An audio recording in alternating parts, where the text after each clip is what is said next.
Congress MLA Shri Ganesh relay నిరాహార దీక్ష కొనసాగుతోంది. జీహెచ్ఎంసీలో cantonment board విలీనం చేయాలని స్థానిక ప్రజలతో కలిసి ఆయన డిమాండ్ చేస్తున్నారు. ఎల్లుండి భవిష్యత్ కార్యాచరణ ప్రకటిస్తామన్నారు. కేంద్రం దిగొచ్చే వరకు తమ పోరాటం ఆగదన్నారు. కొందరు కావాలనే రేవంత్ రెడ్డి పాలనను ప్రజలకు అందకుండా చేస్తున్నారని విమర్శించారు. 2020 నుంచి బోర్డుకు ఎన్నికలు నిర్వహించడం లేదని వివరించారు.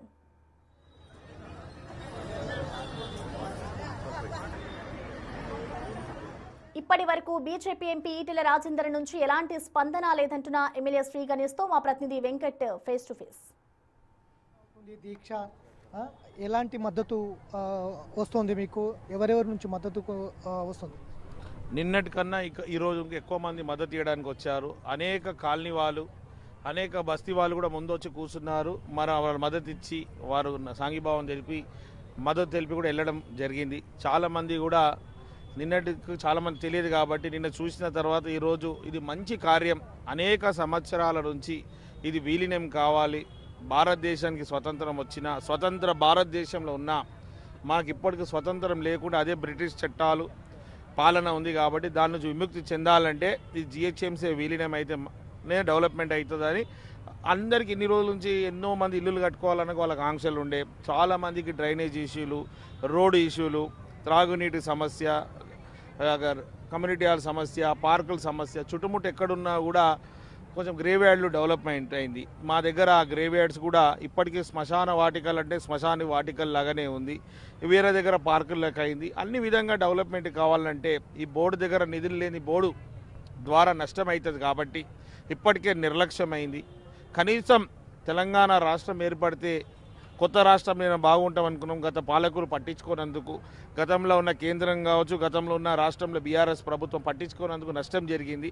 ఇప్పుడు విలీనం అయితే యథావిధంగా గౌరవ ముఖ్యమంత్రి గారు కార్పొరేషన్స్ పెంచుతున్నారు కాబట్టి, కార్పొరేషన్లో హైదరాబాద్ విస్తరణ జరుగుతుంది కాబట్టి అప్పుడు మనం కూడా దాంట్లో భాగస్వామ్యం అయితే కార్పొరేషన్ నిధులతో పాటు ఎమ్మెల్యే నిధులతోటి బ్రహ్మాండంగా డెవలప్మెంట్ అవుతుందని ఆశ అందరికీ ఉన్నది. ఇది ఇప్పుడు జరగకుండా ఎప్పుడు జరగదు కాబట్టి ప్రతి సంవత్సరం నోటిఫికేషన్, గెజిట్ నోటిఫికేషన్ ఇచ్చి ఎప్పుడైనా మా రోజు 1 ఇయర్ కానీ బీజేపీ ప్రభుత్వం, కేంద్ర బీజేపీ ప్రభుత్వం మాకు గెజిట్ ఇస్తుంది. గెజిట్ ద్వారా అది 1 సంవత్సరం అన్నారు కానీ 6 సంవత్సరాలు కాలే, 7 అయినా కాదు కాబట్టి ఖచ్చితంగా ఇప్పుడు మనం అందరం పోరాడి విలీనం చేసుకోవాలని అందరిలో వచ్చింది. ఈ దీక్ష రిలే నిరాహార దీక్షకు పూనుకున్నారు.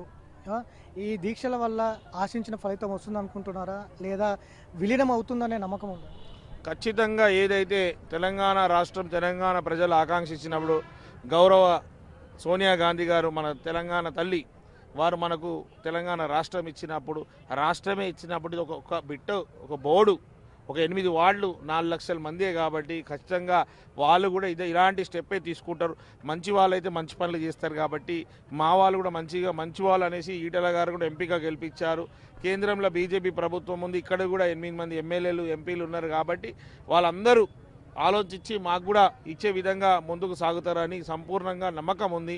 వాళ్ళు ఇయ్యని పక్షంలో వాళ్ళ మీద ఒత్తిడి తీసుకురావాలా, ఎలాంటి కార్యాచరణ తీయాలనేసి మేమందరం మాట్లాడుకొని ఖచ్చితంగా ఇది సాధించుకునే వారికి పోరాటం కొనసాగుతుంది. చాలా చోట్ల ఆర్మీకి సంబంధించిన కార్యాలయాలు కావచ్చు, వారికి సంబంధించిన భవనాలు కావచ్చు ఉన్నాయి.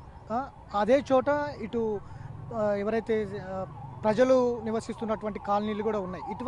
వాటిని విలీనం చేస్తే ఆర్మీ వ్యవస్థకు భద్రత ముప్పు వాటిల్లుతుందనే చర్చ కూడా జరుగుతుంది బయట. అట్లాంటి వాటి మీద ఎట్లా, దీని మీద సరే ఎక్కడ చూసినా కూడా వాళ్ళకు మాకు గ్యాప్ ఉంది. ప్లస్ వాళ్ళకి కాంపౌండ్ వాల్ ఉంటుంది, ఫెన్సింగ్ ఉంటుంది, వాళ్ళకి టైట్ సెక్యూరిటీ ఉంటుంది, ఎంట్రన్స్లో మిలిటరీ వాళ్ళు కూడా వాళ్ళు సెక్యూరిటీగా ఉంటారు కాబట్టి వాళ్ళకు మాకు ఎలాంటి డిస్టర్బెన్స్ లేదు. కేవలం డిస్టర్బెన్స్ వీళ్ళ మైండ్లో ఉంది, వీళ్ళ ఆలోచనలు ఉంది, మా ప్రజలకు నష్టం చేయాలని ఉంది, ఈ రాచరిక వ్యవస్థను కొనసాగించాలని ఉంది. కాబట్టి సాకులు గతంలో కూడా ఇలానే కమిటీలు వేసినాం, ఈ మెర్జీ చేస్తామని మళ్ళీ కమిటీలు ఆపడానికి ఏంటంటే చాలా సంవత్సరాల నుంచి నాకు కాకపోతే వేరే వాళ్ళకి అలవాటు అయిపోయింది.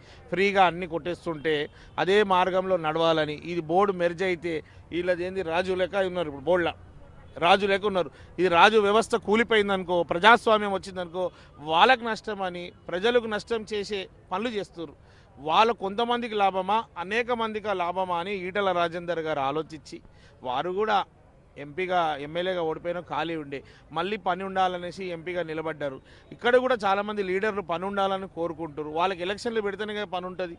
ఇక్కడ స్థానికంగా కూడా ప్రతి బస్తీకి నేను వెళ్ళలేను, ప్రతి బస్తీకి ఎవరైనా నామినేటెడ్ మెంబర్ వెళ్ళలేడు. స్థానికంగా అక్కడ ఎలక్టెడ్ రిప్రజెంటేటివ్ ఉంటే వాళ్ళకి మంచి పనులు చేస్తాడు, ప్రతి సమస్య పరిష్కారం అవుతుంది. బోర్డులో కూడా నేను చెప్తే వింటాడు, కార్పొరేషన్లో కూడా నేను చెప్తే వింటాడు. ఇప్పుడు ఎవరు చెప్పేటే ఎవరు వింటారు, ఎవరు వస్తాటూరు, ఎవరు చేస్తాటూరు, అన్నిటికీ శూన్యమైంది. కాబట్టి ప్రతిదానికి పరిష్కారం విలీనం.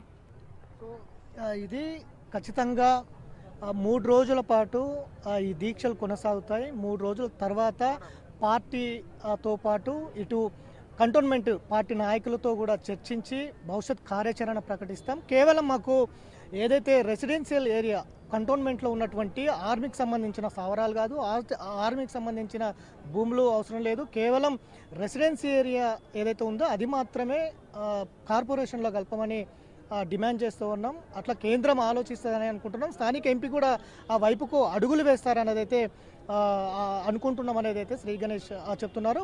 ప్రజలు కూడా కంటోన్మెంట్కి సంబంధించి ప్రజలు కూడా పెద్ద సంఖ్యలో ఇక్కడ తరలి వచ్చారు. వివిధ ప్రజా సంఘాలు కూడా పూర్తిగా మద్దతు తెలుపుతున్నటువంటి సిచ్యువేషన్ అయితే కనిపిస్తుంది. ఇవాళ 2వ రోజు, రేపు 3వ రోజు, ఎల్లుండి నుంచి ఏం చేయాలి భవిష్యత్ కార్యాచరణ అయితే ప్రకటిస్తామనేది అయితే శ్రీ గణేష్ చెప్తున్నటువంటి సిచ్యువేషన్.